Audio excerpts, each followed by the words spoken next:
এক রাজার দুই রানী ছিল, সুয়োরানী আর দুয়োরানী। সুয়োরানী ছিলেন বড় রানী আর দুয়োরানী ছিলেন ছোট রানী।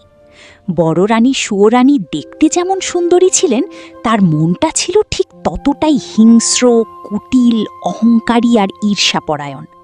অপরদিকে ছোট রানী দুয়োরানী ছিলেন পরম রূপবতী, কিন্তু তার স্বভাব ছিল একদম মাটির মতো সরল, শান্ত আর দয়ালু। কিন্তু রাজা সুয়োরানীর রূপের মোহে এবং মিষ্টি কথার মায়াজালে সব সময় অন্ধ হয়ে থাকতেন। সুয়োরানী যা বলতেন রাজামশাই সেটাই বিশ্বাস করতেন। সুয়োরানীর এই অন্ধ ভালোবাসার সুযোগ নিয়ে তিনি দিন রাত রাজার কান ভাঙানি দিতেন এবং নিষ্পাপ দুয়োরানীর নামে একের পর এক মিথ্যা অপবাদ আর কুৎসা রটাতেন। সুয়োরানীর আসল উদ্দেশ্য ছিল রাজপ্রাসাদ থেকে দুয়োরানীকে সরিয়ে দেওয়া, যাতে সমস্ত রাজসুখ আর ক্ষমতা একা তিনি ভোগ করতে পারেন।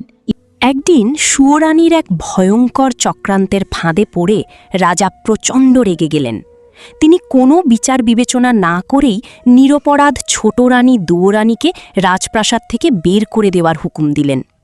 সুয়োরানীর নির্দেশে দাসদাসীরা দুয়োরানীর গা থেকে সমস্ত মূল্যবান রেশমি শাড়ি, সোনার গয়না, হীরের নূপুর আর মণিমুক্তার মালা জোর করে কেড়ে নিল। তাকে পরানো হলো এক জীর্ণ, মলিন, ছেঁড়া সুতি শাড়ি। রাজপ্রাসাদের একেবারে শেষ সীমানায় জঙ্গলের ধারে সেখানে একটা পুরনো ভাঙা খড়ের কুটিরে দুয়োরানীকে ফেলে রাখা হলো। শুধু তাই নয়, সুয়োরানী কড়া নিয়ম করে দিলেন যে প্রাসাদের যত ভারী আর নোংরা কাজ, যেমন বাসন মাজা, কাপড় কাচা, গোয়াল ঘর পরিষ্কার করা, সব দুয়োরানীকে দিয়ে করানো হবে। দুয়োরানীর আহারের জন্য বরাদ্দ হলো কেবল দাসীদের ফেলে দেওয়া শুকনো ঠান্ডা ফ্যান ভাত। এত দুঃখ আর অপমানের মধ্যেও দুয়োরানী কখনো ভাগ্যকে দোষ দিতেন না বা কারো প্রতি ক্ষোভ প্রকাশ করতেন না। তিনি মুখ বুঝে চোখের জল ফেলে দিন কাটাতেন আর ভগবানকে ডাকতেন। দিন যায়, মাস যায়, দেখতে দেখতে রাজ্যে ভর করল পৌষের এক হাড় কাঁপানো কনকনে শীতের সকাল। চারদিক ঘন কুয়াশায় এমনভাবে ঢাকা ছিল যে হাত বাড়িয়েও কিছু দেখা যাচ্ছিল না। গাছের পাতা থেকে টুপটাপ করে বরফের মতো ঠান্ডা শিশির বিন্দু ঝরে পড়ছিল। এমন সকালে বড় রানী সুয়োরানী রাজপ্রাসাদের সুগন্ধি কাঠের উত্তপ্ত ঘরে নরম তুলতুলে বিছানায় দামি পশমি কম্বল মুড়ি দিয়ে আরামে ঘুমাচ্ছিলেন।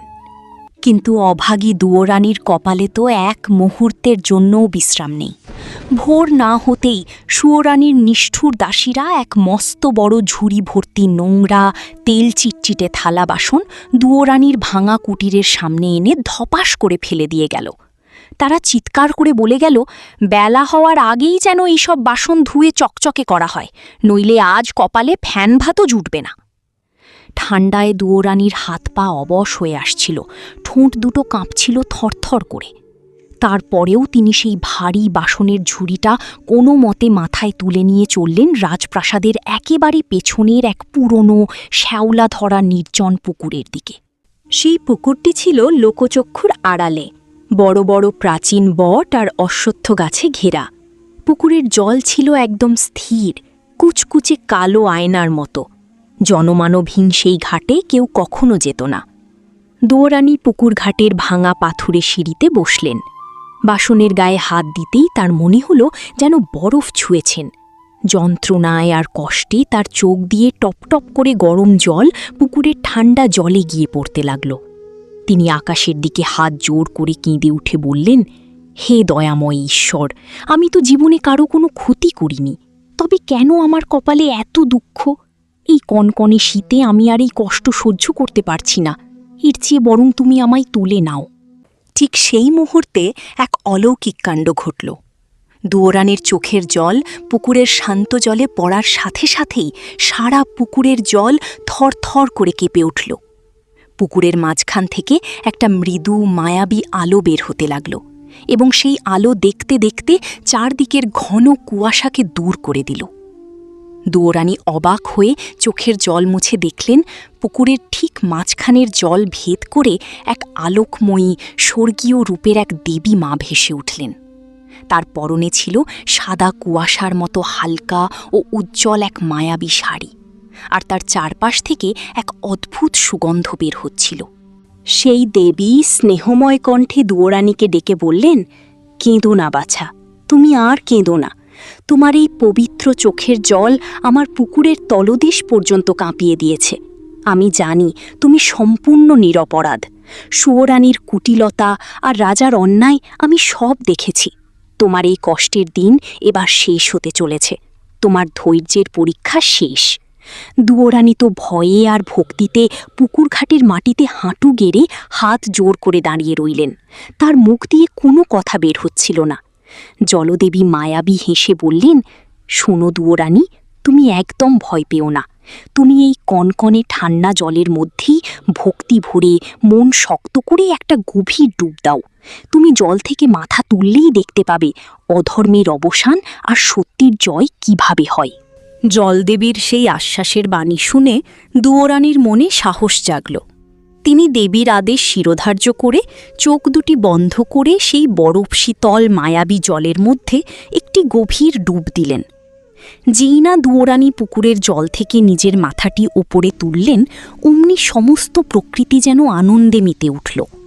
এক নিমেষের মধ্যে তার শরীরের সমস্ত ক্লান্তি, জীর্ণতা আর ঠান্ডার অনুভূতি উবে গেল। তিনি ঘাটে উঠে এসে নিজের দিকে তাকিয়ে বিস্ময়ে স্তব্ধ হয়ে গেলেন। তার গায়ের সেই পুরনো ময়লা ছেঁড়া সুতি শাড়িটা আর নেই। সেটির জায়গায় তার গায়ে জড়িয়ে আছে খাঁটি সোনার সুতো এবং হিরে জহরত দিয়ে বোনা এক অপূর্ব রাজকীয় লাল বেনারসি শাড়ি। তার মাথার রুক্ষ চুলগুলো এক লহমায় রেশমের মতো মসৃণ ও দীর্ঘ হয়ে পিঠ বেয়ে নেমে গেছে। তবে সবচেয়ে বড় পরিবর্তন হয়েছিল তার গায়ের রঙে। তার গায়ের চামড়া রোদের আলোর মতো চকচকে আর কাঁচা সোনার মতো উজ্জ্বল ও জ্যোতির্ময় হয়ে উঠেছে। মনে হচ্ছে তিনি যেন স্বর্গের কোনো অপ্সরা হয়ে গেছেন। দুয়োরানী নিজের এই রূপ দেখে দুই হাত গালে দিয়ে অত্যন্ত অবাক হয়ে বলে উঠলেন, ও মা, এ কি অলৌকিক কাণ্ড হলো আমার সাথে। যেমনই তিনি কথাটি মুখ দিয়ে উচ্চারণ করলেন, অমনি তার মুখ থেকে টুপটাপ করে জ্যান্ত সোনার মোহর, খাঁটি হিরে, মণি, মুক্তা আর লাল চুনি পান্না মেঝেতে এবং পুকুরের ঘাটে ছিটকে পড়তে লাগল। তিনি যতবার বিস্ময়ে হাসছেন কিংবা কথা বলছেন, ততবারই তার মুখ থেকে দামি দামি রত্নের বৃষ্টি হচ্ছে। দুয়োরানী কৃতজ্ঞতায় জলদেবীকে প্রণাম করার জন্য পুকুরের দিকে তাকালেন, কিন্তু তাকিয়ে দেখলেন তিনি আর নেই। দুয়োরানী আনন্দে আত্মহারা হয়ে তার শাড়ির আঁচল ভরে সোনার মোহর আর মণিমুক্তা কুড়িয়ে নিলেন এবং দুলতে দুলতে নিজের সেই ভাঙা কুটিরের দিকে রওনা হলেন। দুয়োরানীর এই রূপের অভাবনীয় বদল এবং ভাঙা কুটিরে সোনাদানার পাহাড় জমে ওঠার খবর রাজপ্রাসাদে পৌঁছাতে বিন্দুমাত্র সময় লাগল না। প্রাসাদের দাসীরা যখন দেখল যে দুয়োরানী আর সেই জীর্ণ দাসী নেই, বরং তিনি এখন সুয়োরানীর চেয়েও 1000 গুণ বেশি রূপবতী আর তেজস্বী হয়ে গেছেন এবং তিনি কথা বললেই মুখ থেকে হিরে জহরত ঝরছে, তখন তারা ভয়ে আর বিস্ময়ে বড় রানী সুয়োরানীকে গিয়ে সব কথা জানালো। এই খবর শোনা মাত্রই সুয়োরানীর মাথায় যেন আকাশ ভেঙে পড়ল। হিংসা, ক্রোধ আর অহংকারে তার পুরো বুক ফেটে যাওয়ার উপক্রম হল।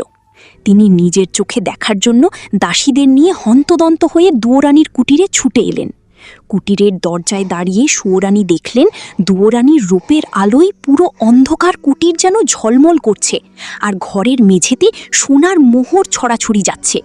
সুয়োরানীর রাগে কাঁপতে কাঁপতে চিৎকার করে দুয়োরানীর চুল চেপে ধরতে গেলেন, কিন্তু দুয়োরানীর গায়ের রাজকীয় জ্যোতি দেখে ভয়ে পিছিয়ে এলেন। তিনি দাঁত কিরমির করে বললেন, বল বলছি ডাইনি, কোন জাদুটোনা করে কার কাছ থেকে তুই এই সোনা আর এত রূপ চুরি করে এনেছিস? এক্ষুনি যদি না বলিস তবে রাজামশাইকে বলে তোর মাথা কেটে নদীতে ভাসিয়ে দেব। তাই সরল ও পবিত্র মনের দুয়োরানী কোনো কিছু মনে না রেখে, একটুও হিংসা না করে পুকুরের সেই দয়ালু জলদেবী, কনকনে শীতে তার ডুব দেওয়া এবং দেবী কিভাবে তাকে এই আশীর্বাদ দিয়েছেন তার প্রতিটি সত্য ঘটনা অক্ষরে অক্ষরে সুয়োরানীর কাছে খুলে বললেন। সব শুনে লোভী ও কুটিল সুয়োরানী মনে মনে এক কুৎসিত পরিকল্পনা করলেন। তিনি ভাবলেন, দুয়োরানীর মতো একটা সাধারণ অশুভ মেয়ে যদি এই শীতে পুকুরে এক ডুব দিয়ে এত সুন্দর আর অতুল ঐশ্বর্যের মালিক হতে পারে, তবে আমি তো এই রাজ্যের আসল ভাগ্যবতী প্রধান রানী। আমার রূপ আর ক্ষমতা তো এমনিতেই বেশি। আমি যদি গিয়ে ওই পুকুরে একটা বড় করে ডুব দিই, তবে তো দেবী আমাকে পুরো পৃথিবীর সমস্ত সোনা আর মণিমুক্তা দিয়ে দেবেন, আর আমার রূপের সামনে তখন স্বর্গের পরীরাও হার মানবে।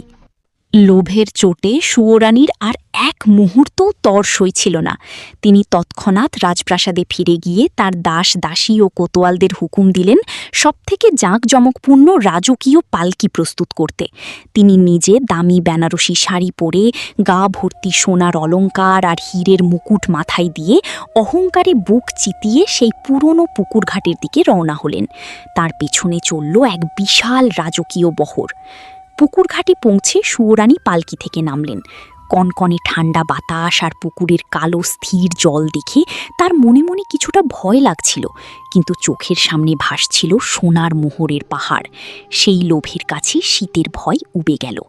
তিনি পুকুরের সিঁড়িতে দাঁড়িয়ে অত্যন্ত দম্ভ আর অহংকারের সাথে আকাশের দিকে তাকিয়ে বললেন, হে জলদেবী, ভালো করে চেয়ে দেখো, আমি এই দেশের প্রধান মহারানী। আমার ক্ষমতা আর রূপের কথা সবাই জানে। তুমি ওই ভিখারি দুয়োরানীকে যা দিয়েছ, আমাকে তার থেকে অন্তত 100 গুণ বেশি রূপ আর দুনিয়ার সব সোনাদানা দাও। এই বলে সুয়োরানী অত্যন্ত অহংকার করে ধপাস করে পুকুরের জলের মধ্যে একটা মস্ত বড় ডুব দিলেন।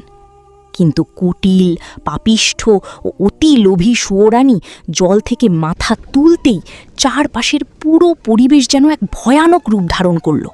কোনো মায়াবী আলো ফুটল না, কোনো মিষ্টি সুবাস ছড়ালো না। উল্টো দুপুরের আকাশ নিমেষের মধ্যে কুচকুচে কালো মেঘে ঢেকে গেল, আর চারপাশ থেকে এক ঝোড়ো হাওয়া বইতে লাগল। সুয়োরানী হাঁপাতে হাঁপাতে পুকুরের সিঁড়িতে উঠে এলেন। তিনি ভাবলেন তিনি হয়তো সোনায় মুড়ে গেছেন, কিন্তু ঘাটে দাঁড়িয়ে থাকা দাস দাসীরা সুয়োরানীর দিকে তাকিয়েই আতঙ্কে ও ঘৃণায় চিৎকার করে চারদিকে ছুটে পালাতে লাগল। সুয়োরানী অবাক হয়ে পুকুরের কালো জলের দিকে ঝুঁকে নিজের ছায়া দেখলেন, এবং নিজের মুখ দেখেই নিজের কলিজা শুকিয়ে গেল। আতঙ্কে তিনি এক মস্ত চিৎকার দিয়ে উঠলেন। তার সেই ফর্সা সুন্দর রূপ আর নেই, তার গায়ের রং হয়ে গেছে একদম আলকাতরার মতো কুৎসিত কালো আর খসখসে, যেন কোনো পোড়া কাঠ। গায়ের দামি শাড়িটা পচে গিয়ে নোংরা শ্যাওলা আর কাদায় পরিণত হয়েছে। মাথার সুন্দর রেশমি চুলগুলো জটা পেকে জঙ্গলি ডাইনির মতো হয়ে গেছে। আর সবচেয়ে ভয়ঙ্কর ও বিভৎস অলৌকিক ঘটনা ঘটল তখন, যখন তিনি রাগে আর ভয়ে চিৎকার করে বলতে গেলেন, এ কি হলো, তোরা পালাচ্ছিস কেন? তিনি যেই মুখ খুললেন, তার মুখ থেকে কোনো সোনা বা হীরের মোহর বের হলো না, বরং তার মুখ থেকে থুথু আর লালার সাথে ছিটকে বের হতে লাগলো বড় বড় জ্যান্ত কুৎসিত ব্যাঙ, কামরানি কালো জোঁক, বিষাক্ত মাকড়সা, সুয়ো পোকা আর বড় বড় গুটি পোকা। তিনি যতবার রাগ করছেন বা কথা বলার চেষ্টা করছেন, ততবারই তার মুখ থেকে এই সব নোংরা ও বিষাক্ত কীটপতঙ্গ চারদিকে ছিটকে পড়ছে। সুয়োরানী যখন এই বিভৎস ও ভয়ঙ্কর অবস্থায় কাঁদতে কাঁদতে আর চিৎকার করতে করতে রাজপ্রাসাদে ফিরে এলেন, তখন প্রাসাদের রক্ষী থেকে শুরু করে মন্ত্রী, পাত্র, মিত্র সবাই লাঠি হাতে দূর দূর করে তাড়িয়ে দিতে চাইল। কেউ বিশ্বাসই করতে পারছিল না যে এই কুৎসিত কালো ডাইনিটাই তাদের বড় রানী সুয়োরানী। খবর পেয়ে রাজামশাই নিজে যখন দরবারে এলেন এবং সুয়োরানীর এই দশা দেখলেন, তখন তিনি স্তম্ভিত হয়ে গেলেন। সুয়োরানী রাজার পা জড়িয়ে ধরে কাঁদতে চাইলেন এবং বিচার চাইলেন। কিন্তু তিনি যতবারই মুখ খুলে বলতে গেলেন, মহারাজ আমাকে বাঁচান, অমনি রাজার গায়ের উপর আর সিংহাসনের চারপাশে ছিটকে পড়ল গাদা গাদা ব্যাঙ, মাকড়সা আর রক্তচোষা জোঁক। রাজা ঘেন্নায় ও ভয়ে সিংহাসন থেকে লাফিয়ে উঠলেন। এই অলৌকিক কাণ্ড দেখে রাজার মনের ভুল ভেঙে গেল। তিনি বুঝতে পারলেন, এতদিন সুয়োরানী বাইরে থেকে সুন্দর হলেও তার ভেতরটা ছিল ঠিক এই রকমই কুৎসিত, নোংরা আর বিষাক্ত। আর এই কারণেই প্রকৃতির অলৌকিক শক্তি আজ তাকে এই উপযুক্ত শাস্তি দিয়েছে। রাজা নিজের ভুল বুঝতে পেরে অনুশোচনায় দগ্ধ হলেন যে তিনি কিভাবে এক পবিত্র ও সরল মনের দুয়োরানীকে এত কষ্ট দিয়েছেন। রাজা তৎক্ষণাৎ কোতোয়ালদের হুকুম দিলেন, এই পাপিষ্ঠ কুটিল সুয়োরানীকে এখনই রাজপ্রাসাদ থেকে ঘাড় ধাক্কা দিয়ে বের করে দাও। সুয়োরানীর সমস্ত রাজকীয় অধিকার কেড়ে নেওয়া হল। তাকে নির্বাসন দেওয়া হলো সেই পেছনের জঙ্গলের ধারের পুরনো ভাঙা কুটিরে। সেখানে একা বসে নিজের মুখ থেকে বের হওয়া ব্যাঙ আর পোকা মাকড়সার কামড় খেয়ে তিনি নিজের পাপের প্রায়শ্চিত্ত করতে লাগলেন। এদিকে রাজামশাই নিজে পায়ে হেঁটে প্রজাদের সঙ্গে নিয়ে ঢাক ঢোল বাজিয়ে সেই ছোট রানীর কুটিরের সামনে গিয়ে হাজির হলেন। দুয়োরানীর সেই জ্যোতির্ময় রূপ এবং শান্ত স্বভাব দেখে রাজা নিজের 2 হাত জোর করে কেঁদে ফেললেন এবং ক্ষমা চাইলেন। রাজা দুয়োরানীর হাত ধরে তাকে সসম্মানে রাজপ্রাসাদে ফিরিয়ে নিয়ে এলেন। দুয়োরানীকে আবার রাজপ্রাসাদের প্রধান রানীমাতা হিসেবে সিংহাসনে বসানো হল। দুয়োরানীর সীমাহীন দয়া, সততা আর পুণ্যের গুণে গোটা রাজ্যে আবার শান্তি, সুখ আর সমৃদ্ধি ফিরে এলো। প্রজারা সুখে দিন কাটাতে লাগল। তো বন্ধুরা, আমাদের গল্প কেমন লাগে কমেন্টে জানাতে ভুলবে না কিন্তু। আর হ্যাঁ, অবশ্যই লাইক ও শেয়ার করে দিবে।